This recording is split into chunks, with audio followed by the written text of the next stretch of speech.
Prajamitra news TV channel స్వాగతం.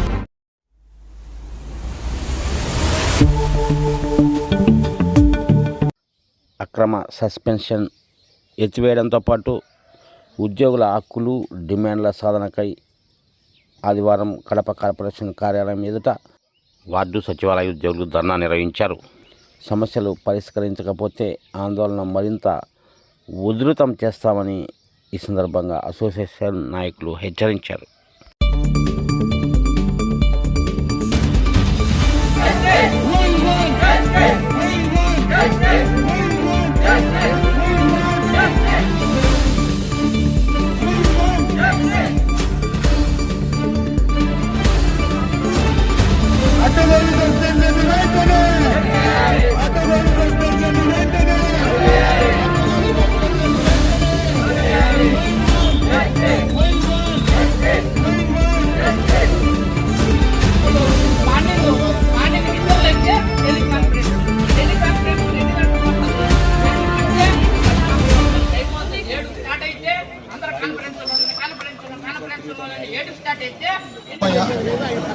నేను ward sanitation environment సెక్రటరీగా పనిచేస్తున్నాను సార్. ప్రధానంగా ఈరోజు మేమంతా కూడా ఇక్కడ గ్యాదర్ కావడానికి కారణం వెంకట్రమణ అనే మా సహతోటి సచివాలయ ఉద్యోగిని అనైతికంగా ఎలాంటి తప్పు లేకుండా కానీ సస్పెండ్ చేశారు. అది కూడా వేరే డిపార్ట్మెంట్ ఆర్డీఓ తహసీల్దార్ యొక్క ఇన్ఫ్లుయెన్స్తో మా డిపార్ట్మెంట్ ఎంఏడి డిపార్ట్మెంట్ అతన్ని సస్పెండ్ చేశారు సార్.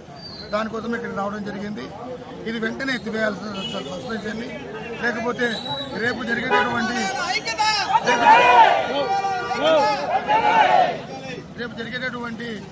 సర్వీసులకు మేము పూర్తిగా వెళ్ళమని కూడా చెప్తున్నాం సార్.